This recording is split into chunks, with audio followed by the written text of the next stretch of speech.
Hello students, welcome you all to WBPSC text book. আমি তোমাদের পলাশ sir. আমার পেছনে যেমনটা তোমরা দেখতে পাচ্ছ, WBPSCর ওয়েবসাইটটা খোলা, তার মানে কোনো একটা WBPSCর রিক্রুটমেন্ট রিলেটেডই খবর তোমাদের সঙ্গে শেয়ার করব। আজকেই বেরিয়েছে এবং এইটা আমার মনে হয় তোমাদের অনেকের জন্য বেশ কাজের একটা জিনিস হতে চলেছে। আমরা জানি ওবিসি কেসের জন্য হাইকোর্ট, সুপ্রিম কোর্ট সব জায়গায় একটা বিশাল বড় রকমের ব্যাপারগুলো ঝুলে রয়েছে। তার মধ্যেই পিএসসির এই রিক্রুটমেন্টের একটা নিউজ বের করেছে। হয়তো সবার জন্য নয়, কিন্তু বেশ কয়েকজনের জন্য এটা একটা আশার খবর হতে পারে। যাই হোক, ওবিসি কেস মিটে যাবে খুব তাড়াতাড়ি এবং খুব তাড়াতাড়ি হয়তো আমাদের রিক্রুটমেন্ট প্রসেস আবার শুরু হবে, এই আশা আমরা অবশ্যই রাখবো। তার মধ্যেই কি নিউজটা বা কি রিক্রুটমেন্টের আপডেট এসছে সেটা আমি তোমাদের সঙ্গে একটু শেয়ার করব। তোমরা পিএসসির ওয়েবসাইটে যাবে, psc.wb.gov.in, এইটা ওয়েবসাইট। এই ওয়েবসাইটে যাবে, গিয়ে তোমরা বাঁদিকে হোয়াটস নিউ লেখা আছে দেখতে পাবে। ইভেন এইখানেই তোমরা যত যা আপডেট আসবে পিএসসির বড়, সব এখানেই পাওয়া যায়। তো এখানে ভিউ অলে যাবে। ভিউ ওয়ালে যখনই যাবে তখনই দেখতে পাবে একটা বড় লিস্ট খুলে যাচ্ছে, যার মধ্যে তুমি একদম সবকিছু দেখতে পাচ্ছ। আপাতত আজকের দিনের কথা যদি আমি বলি, 1 নম্বরে যেটা রয়েছে সেটার কথা আমি তোমাদেরকে শেয়ার করতে চাইছিলাম। Scheme and syllabus for the recruitment of the post of library assistant under the West Bengal legislative assembly secretariat, government of India, advertisement number 14/2022। এটা তুমি যখন ডাউনলোডের যে নিচে পিডিএফ এর সাইনটা আছে সেটাকে ক্লিক করবে, সঙ্গে সঙ্গে তোমরা দেখবে আমার পেছনে যেরকম পিডিএফটা খুলে গেল, এই পিডিএফটা খুলে যাবে। পিডিএফটা পেতে কারোর অসুবিধা হলে আমি লিঙ্কটা দিয়ে দেবো, সেই লিঙ্কে ক্লিক করে তোমরা পিডিএফ। আমি তোমাদের জন্য একটা মার্ক করা পিডিএফ নিয়ে এসেছি, যাতে তোমাদের বোঝাতে সুবিধা হয় যে এক্সামের স্কিমটার ব্যাপার কি বলেছে। Public service commission West Bengal এবং অ্যাড্রেস দেওয়া আছে। Recruitment to the post of library assistant under the West Bengal Legislative Assembly Secretariat, Government of West Bengal, advertisement number দেওয়া আছে। স্কিম অফ সেক্রেটারিয়েট স্ক্রিনিং টেস্টের যে ব্যাপারটা আছে সেটার ব্যাপারে আমি তোমাদের সঙ্গে আলোচনা করব। দেখো, স্ক্রিনিং টেস্টের ব্যাপারে যা বলা আছে একটু দেখে নিই। স্কিমগুলো কি কি একটা একটা করে দেখি। সবার প্রথমে যেটা বলা আছে, টাইপ অফ এক্সামিনেশন কি হবে, অবজেক্টিভ টাইপ হবে, অর্থাৎ এমসিকিউ হবে।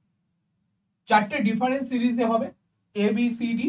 আমরা জানি যে আমাদের যে কোনো পরীক্ষায় এরকম 4টে সিরিজে হয়, যাতে যখন বসানো হয় এক জায়গায় পরীক্ষা দিতে, মানে আমি যদি একটু তোমাদের প্রপারলি বোঝানোর চেষ্টা করি, দুটো বেঞ্চ বা আমি যদি 3টে বেঞ্চ বা 4টে বেঞ্চ নিয়ে নিই, ধরো 3টে বেঞ্চ আছে, তোমরা এখানে একজন, এখানে একজন, এখানে একজন, এখানে একজন, এখানে একজন, এখানে একজন।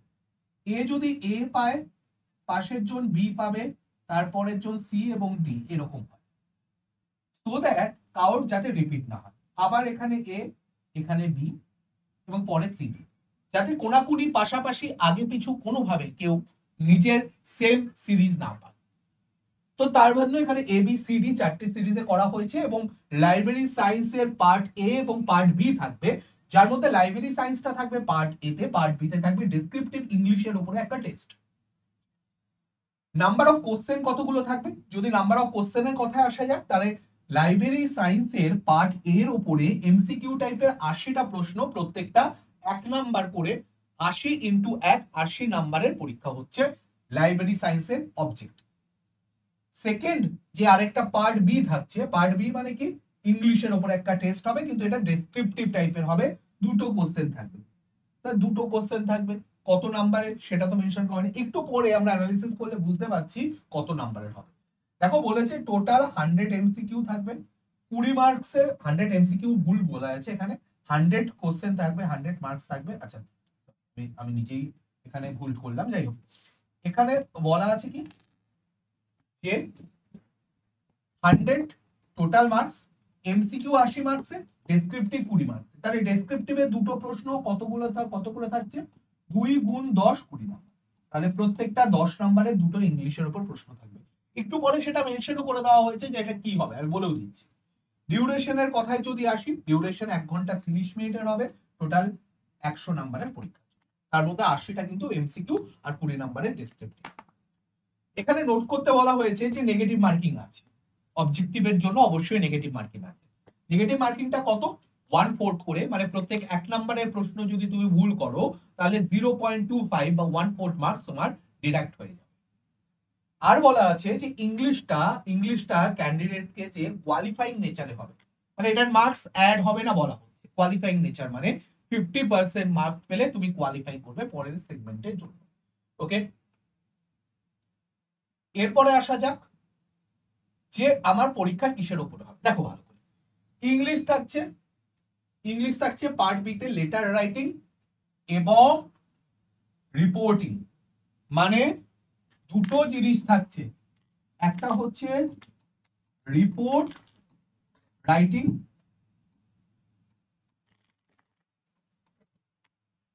আরেকটা থাকছে হচ্ছে লেটার রাইটিং।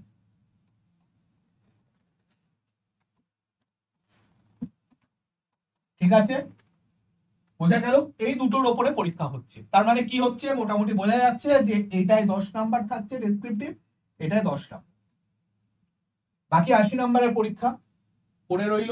80 নাম্বারে কি হচ্ছে, লাইব্রেরি সায়েন্স পার্ট এ যেটা রয়েছে তার জন্য তোমার 80 নাম্বারের এমসিকিউ পরীক্ষা। কতগুলো পার্ট আছে? এ একটা পার্ট, এখানে বি একটা সেগমেন্ট আছে, তার মধ্যে দেখো librarian information science profession, librarianship and profession, এগুলো আমার তো জানা নেই যেহেতু আমি এই সাবজেক্টে পড়াশোনা করিনি। যারা পড়াশোনা করেছে তারা ডেফিনেটলি এটা বুঝতে পারবে। সি একটা ক্যাটাগরি আছে। এবার এই করে কতগুলো আছে, সি, ডি আছে, ই আছে, এফ আছে, জি আছে, এইচ আছে, তার মানে জি এইচ আই আছে, A B C D E F G H I, 9টা সেগমেন্ট আছে। সেই 9টা সেগমেন্টের মধ্যে থেকে তোমার প্রশ্ন আসবে। ওকে, the syllabus is indicative only, types of syllabus is indicative only, মানে কি এর মধ্যে থেকেই আসবে তা নয়, এর বাইরে থেকেও আসতে পারে, এটা থেকে নাও আসতে পারে, হয়তো এই পুরোটা নাও লাগতে পারে, কিন্তু এটা একটা ইন্ডিকেটিভ, যেটা পিএসসি কেন সব পরীক্ষাতে এটা মেনশন করা থাকে যে সিলেবাস বলা হবে সেটা ইন্ডিকেটিভ টাইপের হবে। Candidate should be prepared two answer any question from essential qualification degree mention in the advertisement for the relevant post, মানে এই রিলেভেন্ট পোস্টের জন্য যেই কোয়ালিফিকেশন বলা আছে সেই কোয়ালিফিকেশনে তুমি ধরো লাইব্রেরি সায়েন্স দিয়ে পড়াশোনা করতে বলা হয়েছে, যদি কোয়ালিফিকেশন বলা হয় লাইব্রেরি সায়েন্সে গ্র্যাজুয়েশন হতে হবে, তাহলে লাইব্রেরি সায়েন্সের গ্র্যাজুয়েশনের যে সিলেবাস থাকবে সেই সিলেবাসে তোমাকে জানা দরকার, সেটাই বলা হয়েছে। এটা ইন্ডিকেটিভ টাইপের, কিন্তু প্রিপেয়ার তোমাকে ওই যেই কোয়ালিফিকেশনটা রয়েছে সেই কোয়ালিফিকেশনে যা যা পড়েছো সেগুলো পুরো প্রিপেয়ার হয়ে আসতে হবে পরীক্ষা। এবং এখানে সেকশন অফিসার পাবলিক সার্ভিস কমিশনের তার সাইন আছে, কি সত্যানন্দ রয়, তার সাইন করা আছে এবং ডেট দেওয়া আছে হচ্ছে 19/2/2025। তো এই হচ্ছে তোমাদের পুরো ইন্ডিকেটিভ, মানে পুরো নোটিশটা। কবে পরীক্ষা হবে এখনো বলেনি, কতগুলো ভ্যাকেন্সি আছে এখনো বলেনি, পে স্কেল কি হবে সেই ব্যাপারেও কিছু বলেনি। বাট আমার মনে হলো এটা তোমাদের সঙ্গে শেয়ার করে দেওয়া দরকার।